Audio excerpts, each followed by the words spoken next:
Assalamualaikum warahmatullahi wabarakatuh.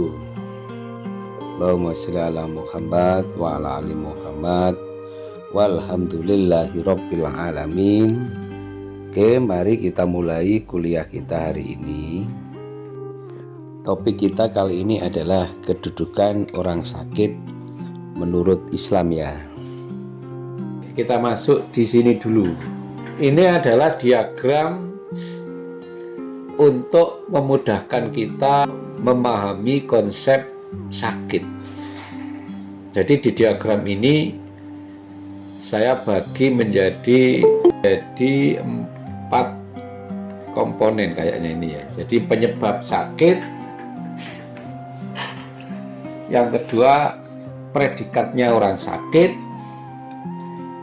yang ketiga kewajiban orang sakit, dan yang keempat kewajiban orang muslim kepada orang yang sakit.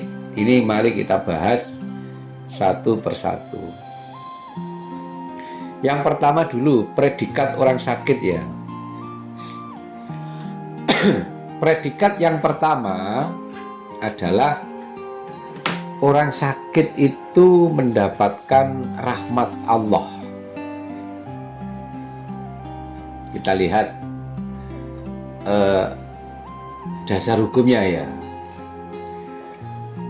Jadi yang pertama ada sabda Nabi yang mengatakan, barang siapa yang dikehendaki oleh Allah jadi orang yang baik, maka dia selalu diuji dengan macam-macam cobaan. Kemarin kan kita bahas ada 2 domain ya. Kalau cobaan itu datangnya dari Allah, kalau godaan itu datangnya dari setan. Maka sakit itu adalah, kalau kita lihat dari domain predikat keutamaan sakit, maka sakit itu adalah cobaan dari Allah. Yang kedua, ini hadis juga ya. Sungguh bagi seorang muslim adalah kedudukan yang paling amat mulia ketika ia sedang dicoba sakit oleh Allah. Kalau saja mereka tahu hal itu, tentu mereka ingin sakit sepanjang masa. Ini bahasa-bahasa normatif ya. Ini bahasa-bahasa domain keutamaan. Jadi jangan dileterlek, dimakan mentah-mentah.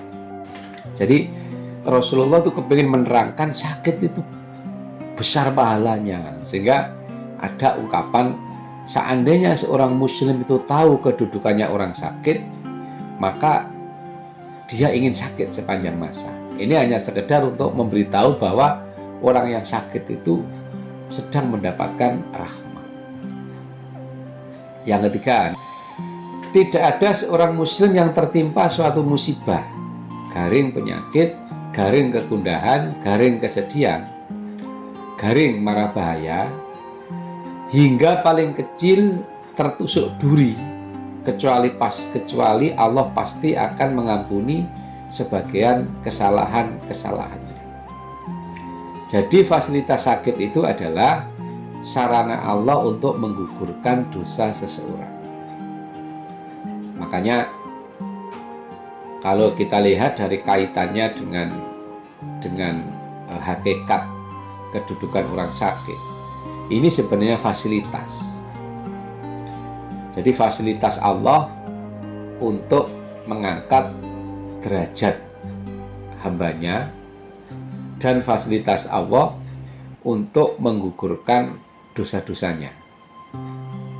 Karena mungkin dia orang baik, terus kok melakukan kesalahan, maka salah satu fasilitas cara Allah untuk mempertahankan dia tetap baik, maka dia akan diberikan cobaan semacam sakit, biar dosanya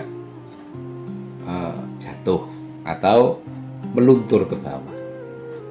Makanya jika Anda sakit, jangan mengeluh. Berarti Allah sedang datang kepada kita, sedang memberikan cobaan. Apa tidak berobat Pak? ditahan dulu lah. Kalau kita misalnya sakit gigi gitu aja ya, itu ditahan sebentar. Karena apa? Kesakitan itu secara dohir itu kan sakit sekali, tetapi secara batin di balik kesakitan itu ada peristiwa rontoknya dosa-dosa kita. Angkor kalau sudah tidak betah minum obat, atau dalam kaidah psikologis nyanyi aja dulu, ditahan sambil, kan ada nyanyian apa ya, nyanyian dangdut ya Pak Didi ya, itu ya. Lebih baik sakit ya, lebih baik sakit kembali, lebih baik sakit hati daripada sakit gigi. Itu sebenarnya psikologis, supaya apa? Supaya teralih. Nah nanti kalau sudah tidak tahan, ya sunahnya minum obat. Tapi sebenarnya ini fasilitas. Oke, yang keempat, tidak ada seorang muslim yang tertimpa penderitaan melainkan Allah, ini tadi sudah ya, akan menggugurkan dosa-dosa seperti gugurnya dedaunan dari pohon. Jadi kan dohirnya kan cedut itu ya, dohir itu ketoke. Tetapi dari mulutmu, dari gigi kita itu akan rontok dosa-dosa kita ke bawah, seperti gugurnya daun-daunnya dari pohon. Tapi tidak kelihatan, membatin. Jadi dohirnya Anda, aduh sakit sekali ya, sakit sekali dohirnya. Tetapi kesakitan itu akan merontokkan dosa-dosa kita. Sehingga kesimpulannya, pada saat sakit kita tidak boleh sedih. Kita tidak boleh menyalahkan Allah atau menyalahkan sesuatu yang membuat kita sakit. Tetapi mindset otak kita langsung kita arahkan, ya Allah, saya terima kasih karena Engkau telah menggugurkan dosa-dosaku. Mungkin ini salah satu cara supaya saya tidak terlalu banyak dosa. Ngono embek nyanyi yo. Terus marono kok, waduh sudah tidak betah ya Allah, baru minum obat. Tapi kalau masih bisa ditahan dulu aja. Dengan suatu filosofi, ini semakin lama sakitnya semakin banyak dosa saya yang keluar. Begitu ya. Ini kita lihat dari sudut kedudukan orang sakit. Ya, saya ulang ya. Orang yang sakit mendapatkan rahmat. Itu yang pertama. Yang kedua, ini baru kedudukan. Orang yang sakit amal ibadahnya tetap tercatat. Nah, ini firman Allah ya.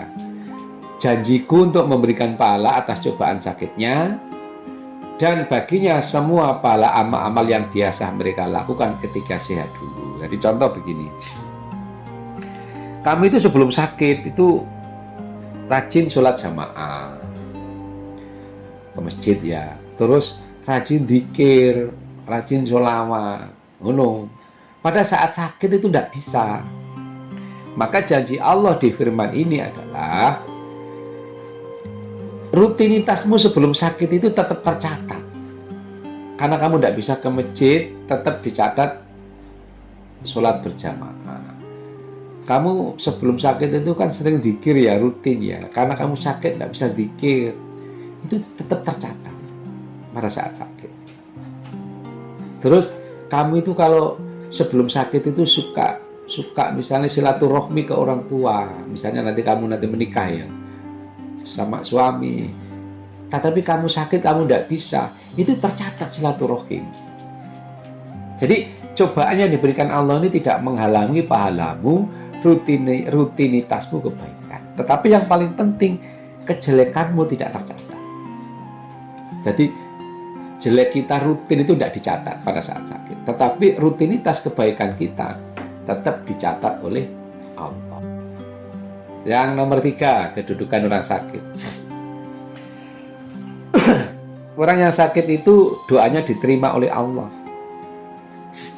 Nabi mengatakan, apabila Anda menjenguk orang sakit, maka mintalah ia mendoakanmu, karena doa orang yang sakit itu seperti doanya para malaikat. Jadi misalnya suatu saat ada temanmu sakit, sakit di rumah aja lah, tidak usah ke rumah sakit. Terus kamu berkelompok mengunjungi dia, ya. Jangan lupa bawa buah-buahan. Nah nanti pada saat mau pulang, kamu mendoakan bersama. Terus setelah kamu mendoakan, kamu minta temanmu yang sakit itu untuk mendoakan kamu. Jadi misalnya begini, ayo sebelum pulang kita berdoa untuk kesembuhan teman kita. Ya, kalau tidak bisa bahasa Arab ya bahasa Jawa aja atau bahasa Indonesia. Yang penting kan satu diawali sholawat, diakhiri sholawat. Misalnya begini, ono sing mimpin siji rek, Allahumma sholli ala Muhammad wa ala ali Muhammad. Ya Allah, jadikanlah sakitnya teman saya ini menggugurkan semua kesalahannya, akhirnya dia dijadikan baik oleh Allah. Dan ya Allah, berilah kesembuhan dan kesembuhan yang sempurna tanpa bekas. Allahumma sholli ala Muhammad walhamdulillahirabbil alamin. Wes, terus mono kamu minta doa. Dek, mau ini teman-teman mau pulang, ayo kamu doa kita amini. Ngono. Dek engko ndonga. Muslim yang baik akan mendoakan orang yang mengunjungi dia pada saat dia sakit. Nanti dia begini, Allahumma sholli ala Muhammad wa ala ali Muhammad. Ya Allah, jadikan teman-teman saya yang mengunjungi saya ini rezekinya banyak, sehat selalu, nanti lulus tepat waktu, dapat pekerjaan, dan lain-lain. Itu minta nek perlu tulisan sih. Setelah kamu tulis, Dek, kamu bacaan doa ini aja ya. Nanti nek wis tuwek-tuwek terus gak duwe jodoh, ya kamu minta, ya Allah, berikanlah jodoh yang baik kepada temanku yang sedang mengunjungi saya ini. Ini insya Allah akan dikabulkan. Karena ini janji Allah lewat Rasulullah. Apabila Anda menjenguk orang sakit, maka mintalah ia mendoakanmu, karena doa orang yang sakit itu seperti doanya para malaikat. Maka adik-adik, nanti kamu menjadi perawat itu bahaya. Kalau kamu baik, banyak pasien yang mendoakanmu, maka hidupmu sejahtera. Tapi kalau kamu judes kepada pasien, kan pekerjaan perawat kan tiap hari ketemu pasien, terus kamu itu sering tidak mengenakkanmu, gak mereka mendoakanmu, ajur kamu. Oleh seminggu mati ditungakno mati karo pasien, mau doanya seperti malaikat. Tapi kalau kamu baik dengan pasien, ya setiap hari kamu didoakan malaikat. Malaikat dalam kurung pasien-pasien itu tadi. Nanti misalnya ono pasien pagi misalnya, Assalamualaikum, gimana Pak, sudah sembuh, sudah enak Pak, mudah-mudahan cepat sembuh Pak ya. Itu pasti dia mendoakanmu meskipun kamu tidak minta. Gitu ya. Oke, lanjut. Nah, kita sekarang masuk penyebab sakit ini ya. Penyebab sakit ya. Jadi penyebab sakit itu dalam pandangan agama kita bagi menjadi 4. 1, sedang diuji oleh Allah. Yang kedua, sedang dicoba oleh Allah. Yang ketiga, sedang ditegur oleh Allah. Yang keempat, sedang disiksa oleh Allah. Oke, kita bahas satu persatu. Ujian. Ujian itu berbeda dengan cobaan. Yang sakit itu ujian. Ujian itu filosofinya adalah orang yang mau ditingkatkan derajatnya. Kamu itu loh, kamu sekolah itu loh ya, tingkat 1 itu loh ya.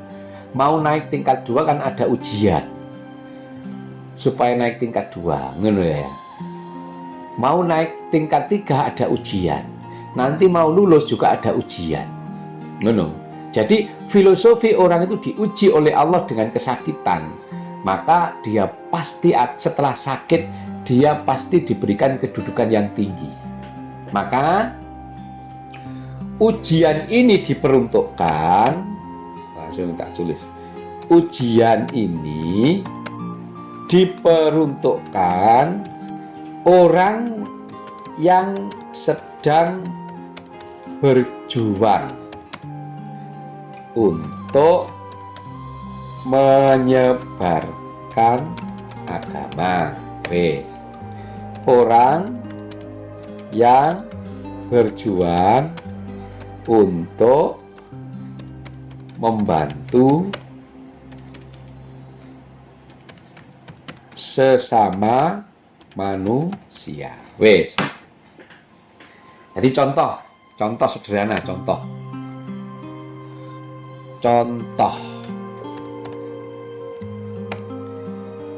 Nabi Ibrahim dibakar. Ini ujian. Terus kalau kamu sakit itu ujian enggak? Belum tentu. Apakah kamu berjuang untuk menyebarkan agama? Apakah kamu berjuang untuk membantu sesama manusia? Kalau kamu tidak punya predikat kayak ini, itu bukan berjuang. Maka mungkin sakit yang kamu derita itu mungkin yang ini, cobaan. Dicoba itu Allah kepingin mengetahui orang ini baik betul enggak ya? Kalau saya diuji tadi, dia itu sudah teruji baik, makanya diuji. Tapi kalau dia belum teruji, maka namanya bukan ujian tapi cobaan. Jadi gara-gara kamu kok sakit, mungkin cobaan. Apakah kamu tetap bersabar atau tetap bersyukur? Begitu. Nah, tujuannya cobaan itu memilih hamba yang terbaik. Yang kedua, sarana kerinduan Allah kepada hambanya. Jadi ini, arek iki kok gak tahu zikir sih. Biyen zikir arek iki, makanya kayak loro terus istighfar. Ngono itu ya. Kalau ujian itu akan ditingkatkan derajatnya oleh Allah. Kalau cobaan akan mendapat hadiah. Beda ya. Contoh acara 17 Agustus. Yang mau ikut lomba akan dapat hadiah. Seperti itu. Itu berarti cobaan. Wes, mudah-mudahan Anda paham. Yang nomor 3, teguran Allah. Teguran Allah itu supaya kamu itu orang baik. Tetapi kok mulai melenceng ya. Contoh ini, awak kamu itu baik. Sejak kecil itu bertakwa kepada Allah. Terus kamu kerja. Terus mulai korupsi. Karena kamu korupsi, langsung sakit. Anakmu sakit, anakmu. Ngono ceritanya. Habis itu kamu ditegur oleh Allah. Maka sakit yang kamu derita itu bukan ujian, itu bukan cobaan. Supaya kamu ingat kembali bahwa yang kamu lakukan salah. Kamu kok sudah mulai jelek ya. Misalnya kok biasanya sholat jamaah kok sudah tidak sholat jamaah ya. Terus kamu numpak sepeda motor kok jatuh. Itu teguran supaya kamu ingat kembali kepada Allah. Benar. Jadi tujuannya mengingatkan kembali. Nah, tujuan yang kedua tadi ya, kamu berbuat salah itu kan dosa ya. Maka tidak ada jalan untuk merontokkan dosamu kecuali diberikan kesakitan itu tadi. Papat iki siksaan. Ini bagi orang yang tidak mengenal Allah. Siksaan ini juga karena fasilitas kebaikan supaya nanti dia tidak terlalu berat pada saat nanti dia di akhirat. Ini fasilitas supaya nanti tidak terlalu berat di akhirat, makanya dicicil Anda, disiksa di sini. Kita masuk kewajiban orang sakit. 1,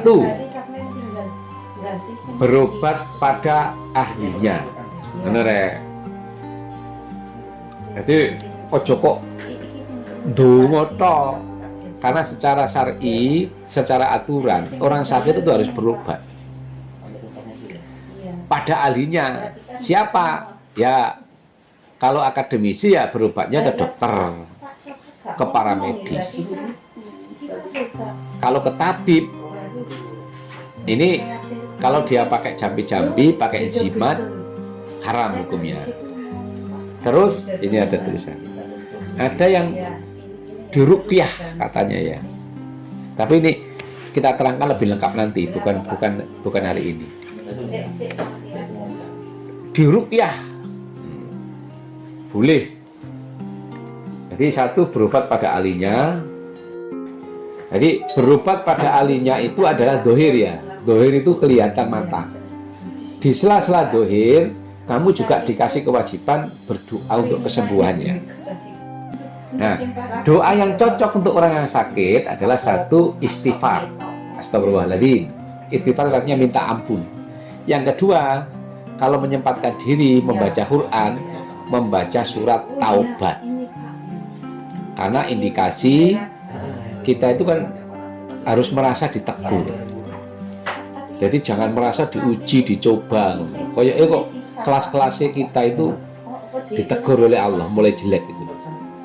Maka fasilitas untuk menetralisir teguran itu ya minta ampun sama membaca surat Taubat ya. Oke, lanjut. Harus tetap sholat. Nah, ini nanti diterangkan di akhir. Ini sekedar prolog aja ya. Harus tetap sholat. Anda itu meskipun sakit parah, kalau otaknya masih hidup, dalam kajian syariat tetap wajib sholat. Tidak boleh ditinggalkan oleh siapapun.